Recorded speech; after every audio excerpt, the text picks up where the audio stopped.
نحمده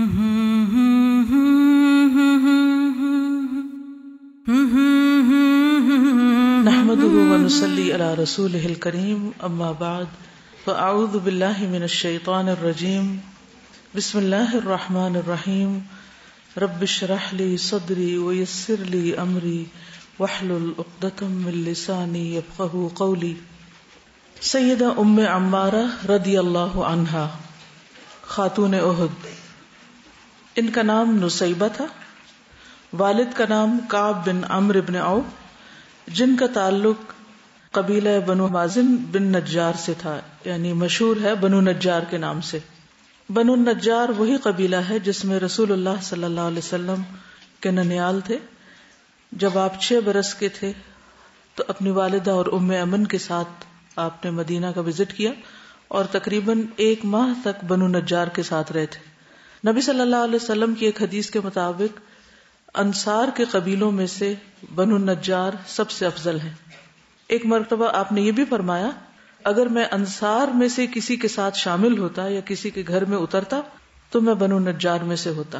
یعنی اگر میں انصار میں سے ہوتا یا مجھے انصار کے ساتھ شریک ہونا ہوتا تو میں بنو نجار کے ساتھ ہوتا. جیسے آپ صلی اللہ علیہ وسلم نے انصار اور مہاجرین کے درمیان ایک رشتہ مواخات قائم کیا تھا، تو آپ اپنے آپ کو بنو نجار کے ساتھ شامل کرتے. تو بنو نجار انصار کا ایک قبیلہ ہے خزرج میں سے.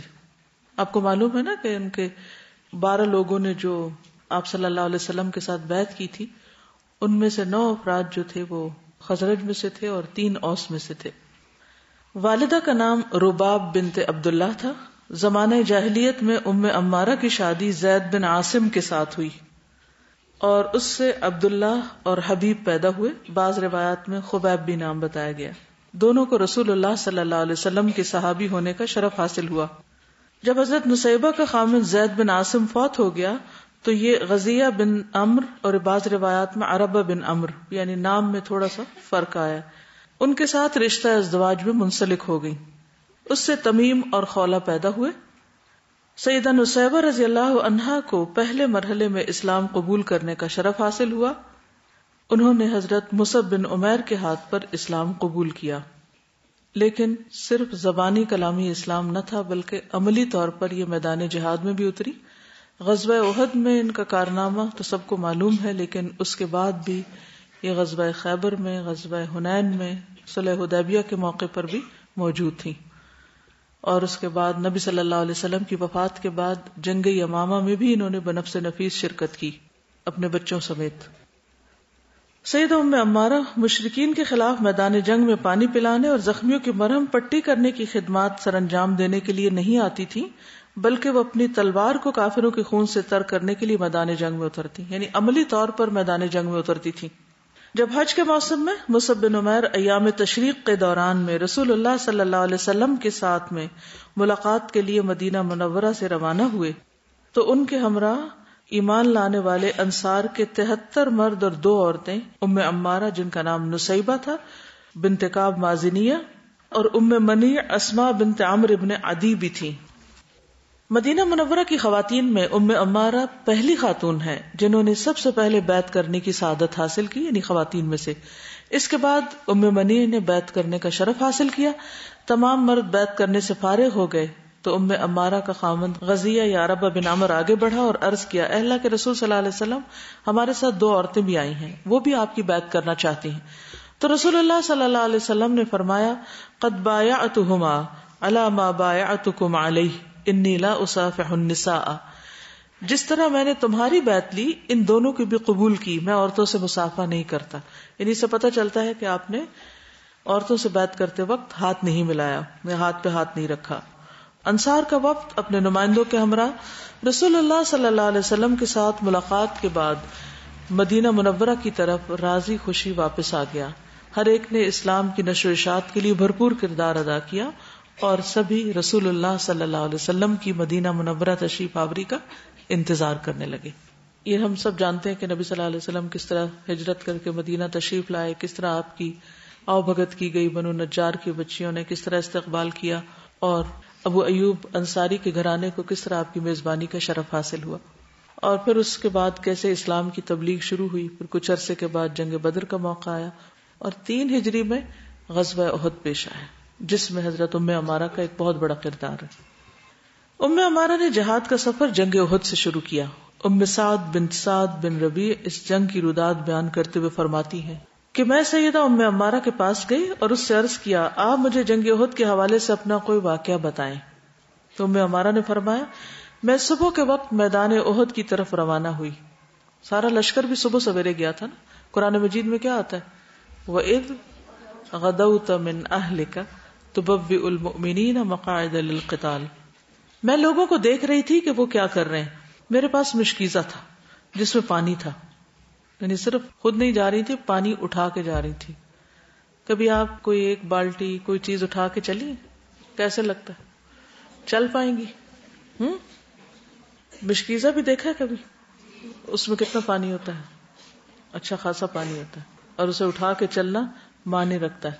اور مدینہ سے احد کا راستہ بھی دیکھا ہوا ہے. جن لوگوں نے دیکھا انہیں پتا ہے. پیدل تو کوئی نہیں گیا ہوگا کبھی، سب بس یا کسی ٹرانسپورٹ پہ ہی جاتے ہیں اور یہ سارے لوگ چلتے ہوئے جا رہے ہیں. میں چلتے ہوئے رسول اللہ صلی اللہ علیہ وسلم کے پاس پہنچ گئی. آپ صحابہ کے جھرمٹ میں تھے. پہلے مرحلے میں مسلمانوں کا پلڑا بھاری تھا، لیکن جب مسلمانوں کو ہزیمت کا سامنا کرنا پڑا تو میں رسول اللہ صلی اللہ علیہ وسلم کا دفاع کرنے کی غرض سے میدان جنگ میں دشمن پر اپنی تلوار سے حملہ آور ہوئی اور میں نے اس جنگ میں تیر کمان کا بھی استعمال کیا اور لڑائی میں زخمی بھی ہوئی. سید ام سعد بیان کرتی ہیں کہ میں نے سیدہ ام عمارہ کے کندھے پر گہرا زخم دیکھا تو میں نے ان سے پوچھا یہ زخم آپ کو کس نے لگایا؟ ام عمارہ نے کہا ابن قمیعہ نے. ہوا یہ کہ دوران جنگ میں لوگ بکھر گئے، ادھر ادھر چلے گئے. ابن قمیعہ چیختے ہوئے کہنے لگا لوگوں مجھے بتاؤ کہ محمد کہاں ہے. آج اگر وہ بچ گئے تو پھر میں نہیں بچوں گا. یہ صورتحال دیکھ کر مصعب بن عمیر اور چند مجاہدین اس کے مقابل آئے. میں بھی ان کے ساتھ تھی. ابن قمیعہ نے مجھ پر وار کیا، میں نے بھی اس پر اپنی تلوار سے وار کیے، لیکن اللہ کی قسم اس دشمن نے 2 دریں پہن رکھی تھی، یعنی ڈبل زرہ جو ہوتی ہے نا، وہ جو لوہے کا لباس دوہرا دوہرا پہن رکھا تھا. اس کے وار سے میرے کندھے پہ یہ گہرا زخم لگا ہے.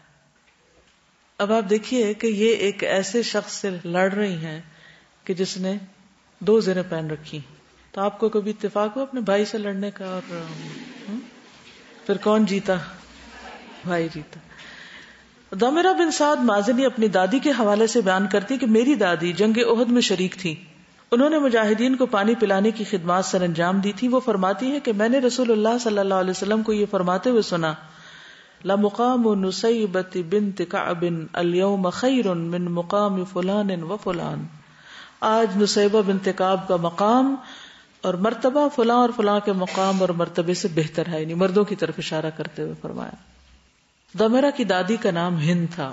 انہوں نے سیدہ ام عمارہ کو دیکھا کہ وہ جنگ احد میں انتہائی جوش اور ولولے کے ساتھ دشمنوں کے ساتھ لڑ رہی ہیں اور انہوں نے اپنے کمر کے ساتھ پٹکا باندھ رکھا تھا. جنگ کے دوران انہیں 13 زخم لگے تھے. ابن قمیعہ نے ان کے کندھے پہ وار کیا جس سے گہرا زخم لگا. ام عمارہ پورا سال اس زخم کا علاج کرواتی رہی. جنگ احد سے فارغ ہونے کے بعد رسول اللہ صلی اللہ علیہ وسلم کی طرف سے اعلان کیا گیا کہ دشمن کے تعاقب کے لیے حمراء الاسد کی طرف تمام مجاہدین پیش قدمی کریں. سید ام عمارہ نے بھی ارادہ کیا کہ مجاہدین کے ساتھ حمراء الاسد کی طرف روانہ ہوں، لیکن زخموں سے زیادہ مقدار میں خون بہنے کی وجہ سے بہت زیادہ کمزوری ہو چکی تھی، جس کی وجہ سے وہ اس سفر پر روانہ نہ ہو سکی. ام عمارہ جنگ احد کے بارے میں اپنی یادداشتیں بیان کرتے ہوئے فرماتی ہیں کہ شدت جنگ کی وجہ سے مجاہدین رسول اللہ صلی اللہ علیہ وسلم کے آس پاس سے بکھر گئے، ادھر ادھر چلے گئے. آپ کے پاس چند افراد باقی رہ گئے. آپ کے پاس باقی رہ جانے والے تقریباً 10 افراد ہوں گے، صرف 10. کتنا لشکر تھا جنگ احد میں؟ 1000 میں سے 300 تو چلے گئے تھے منافقین، تو باقی 700 رہ گئے. تو 700 میں سے کتنے بچے؟ 10 جنہوں نے استقامت دکھائی اور وہ حضور صلی اللہ علیہ وسلم کے آس پاس تھے آپ کا دفاع کرنے کے لیے. اس حالت میں میرے بیٹے، میرا خامد اور میں رسول اللہ صلی اللہ علیہ وسلم کا دفاع کرنے لگے، پورا خاندان. ابھی دیکھیے کہ کچھ چیزیں ایسی ہوتی ہیں جو خاندانی اثرات کے تحت بھی انسان کی شخصیت میں آتی. یہ اجتماع ایک دم نہیں اکٹھا ہو گیا ہوگا، بائی چانس نہیں وہ سارے وہاں آ گئے. وہ گھر میں اس قسم کی باتیں کرتے ہوں گے، وہ اس محبت میں، اس ایمان پر پرورش پائے ہوں گے، تب وہ اس کام کے قابل ہوئے. ان کی اس معاملے میں ایک ہی سوچ ہوگی، تبھی وہ اس مشکل وقت میں سارے اکٹھے وہاں پر آ گئے. صورتحال یہ تھی کہ لوگ شکست کھا کر وہاں سے گزرتے جا رہے تھے، بھگدڑ مچی ہوئی تھی. رسول اللہ صلی اللہ علیہ وسلم نے میری طرف دیکھا، میرے پاس ترکش نہیں تھی. رسول اللہ صلی اللہ علیہ وسلم نے ایک آدمی کو وہاں سے پیٹ پھیر کر جاتے ہوئے دیکھا جو بھاگ رہا تھا، اس کے پاس تھی. نبی کریم صلی اللہ علیہ وسلم نے اس سے کہا اپنی ترکش اس کے سامنے پھینک دو جو لڑ رہا ہے، یعنی تم تو جا ہی رہے ہو، وہ پھینک دو. اس نے اپنی ترکش کو پھینک دیا تو سید ام عمارہ فرماتی ہے کہ اس ترکش کو آگے بڑھ کر میں نے اٹھا لیا اور اس کے ذریعے سے رسول اللہ صلی اللہ علیہ وسلم کا دفاع کرنے لگی. اب دیکھیے کہ کتنی خوف کا، گھبراہٹ کا واقعہ اور موقع کہ جب سب دوڑ رہے ہیں، جا رہے ہیں، بکھرے ہوئے ہیں ادھر ادھر، تتر بتر ہو گیا مسلمانوں کا لشکر، اور آنکھوں کے سامنے شہادتیں بھی ہو رہی ہیں. اس موقع پر ایک عورت کا ثابت قدم رہنا کوئی معمولی بات نہیں ہے. جو عورتیں کاکروچ اور چھپکلی سے ڈر جائیں وہ باقی کیا کر سکتی ہیں زندگی میں. دشمن کے شہ سوار دستے نے ہم پر حملہ کر دیا اور ناقابل تلافی نقصان پہنچایا. اگر وہ بھی ہماری طرح پیادہ ہوتے تو ہم ان کے پرخچے اڑا دیتے. ایک گھڑ سوار نے مجھ پر تلوار کا وار کیا، میں نے اس وار کو اپنی ترکش پر روک لیا، اس کا وار خالی گیا، وہ منہ موڑ کر بھاگنے لگا. میں نے اس کے گھوڑے کی ٹانگ پر تلوار کی ضرب لگائی جس سے گھوڑا لڑکھڑا کر زمین پر گر گیا. یہ منظر دیکھ کر رسول اللہ صلی اللہ علیہ وسلم اونچی آواز سے فرمانے لگے، اے ام عمارہ کے فرزند، اپنی والدہ کی مدد کرو. میرے بیٹے نے میری مدد کی اور میں نے دشمن کو موت کے گھاٹ اتار دیا. عبداللہ بن زید ابن ام عمارہ کا واقعہ بیان کرتے ہیں کہ جنگ احد میں میرا بایاں بازو زخمی ہو گیا. دشمن کے ایک لمبے تڑنگے آدمی نے مجھ پہ وار کیا اور چلا گیا. زخم سے خون رک نہیں رہا تھا. رسول اللہ صلی اللہ علیہ وسلم نے فرمایا کہ زخم پر پٹی باندھ لو. میری والدہ میرے پاس پٹی لے کر آئی اور میرے زخم پر پٹی باندھنے لگی. رسول اللہ صلی اللہ علیہ وسلم کھڑے میری طرف دیکھ رہے تھے. پٹی باندھنے کے بعد میری والدہ نے مجھ سے کہا، بیٹا جاؤ اور دشمن سے لڑو. نبی صلی اللہ علیہ وسلم فرمانے لگے، وَمَن يُطِيقُ مَا تُطِيقِينَ يَا أُمَّ عَمَّارَةَ، اے ام عمارہ تجھ جیسا حوصلہ کون کرے گا. یہ سن کر ام عمارہ ہنسنے لگی. ام عمارہ کہتی ہیں کہ جس شخص نے میرے بیٹے پہ وار کیا تھا وہ ہماری طرف دوڑا آ رہا تھا. رسول اللہ صلی اللہ علیہ وسلم نے فرمایا، یہ وہ شخص ہے جس نے تیرے بیٹے پہ وار کیا تھا. میں نے آگے بڑھ کر اس کی پنڈلی پہ تلوار ماری جس سے وہ لڑکھڑا کے زمین پہ گر گیا اور تڑپنے لگا. میں نے رسول اللہ صلی اللہ علیہ وسلم کو دیکھا کہ آپ یہ منظر دیکھ کر مسکرا رہے ہیں. آپ نے فرمایا، اے ام عمارہ تو نے بدلہ لے ہی لیا. اس کی سانس اکڑی ہوئی تھی. اس پر ہم نے فیصلہ کن وار کر کے اسے موت کی نیند سلا دیا. نبی صلی اللہ علیہ وسلم نے یہ منظر دیکھ کر فرمایا، الحمدللہ الذی اظفرکی واغر عینیک من عدوک وَأَرَاكِ ثَأْرَكِ بِعَيْنَيْكِ. شکر ہے اس اللہ کا جس نے تجھے کامیاب کیا اور دشمن کی طرف سے تیری دونوں آنکھوں کو ٹھنڈا کیا اور تجھے تیری آنکھوں سے بدلہ دکھلا دیا. عبداللہ بن زید کہتے ہیں کہ میں رسول اللہ صلی اللہ علیہ وسلم کے ساتھ جنگ احد میں حاضر ہوا. جب لوگ رسول اللہ صلی اللہ علیہ وسلم کے پاس سے بکھر گئے تو میں اور میری امی رسول اللہ صلی اللہ علیہ وسلم کے قریب آئے.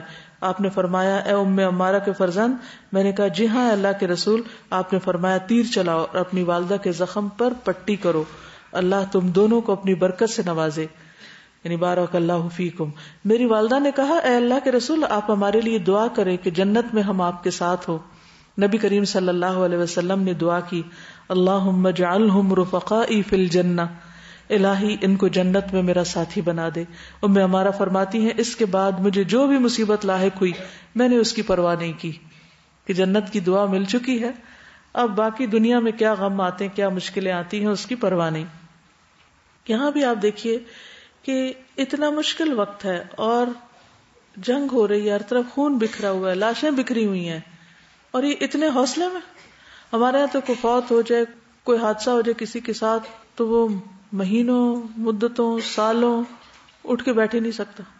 اس موقع پر اتنا حوصلہ رکھنا، اتنے اعتماد سے رہنا اور ذہن کا اتنا حاضر ہونا، نیت کا اتنا درست ہونا کہ اس وقت بھی تمنا کیا ہے، اپنی بہادری دکھانے کی خواہش نہیں، اپنے آپ کو منوانے کا شوق نہیں، کیا کہ جنت میں آپ کا ساتھ چاہیے.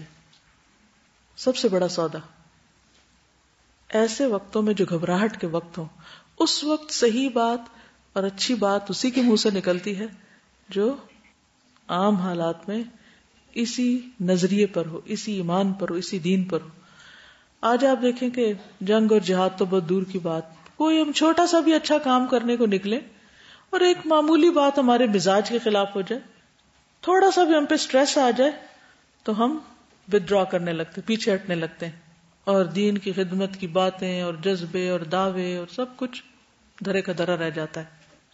اس لیے ہم میں سے ہر ایک اکیلے تنہائی میں بیٹھ کر اپنے ساتھ کچھ باتیں کرے، اپنے دل میں جو خواہشات ہیں ان کو لکھے کہ میں کیا چاہتی ہوں، اپنی سوچ میں جو باتیں آتی جاتی رہتی ہیں ان کو لکھیں، اور پھر اپنا محاسبہ کریں کہ واقعی کیا چاہیے زندگی میں۔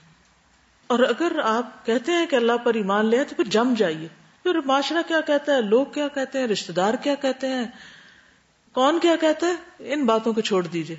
وہاں تو تلوار کے زخم لگ رہے ہیں کندھے پر جو سال بھر ٹھیک نہیں ہوتے، یہاں ہمارے دل پہ چھوٹی سی چوٹ لگ جائے تو ہم رونا دھونا مچا دیتے ہیں۔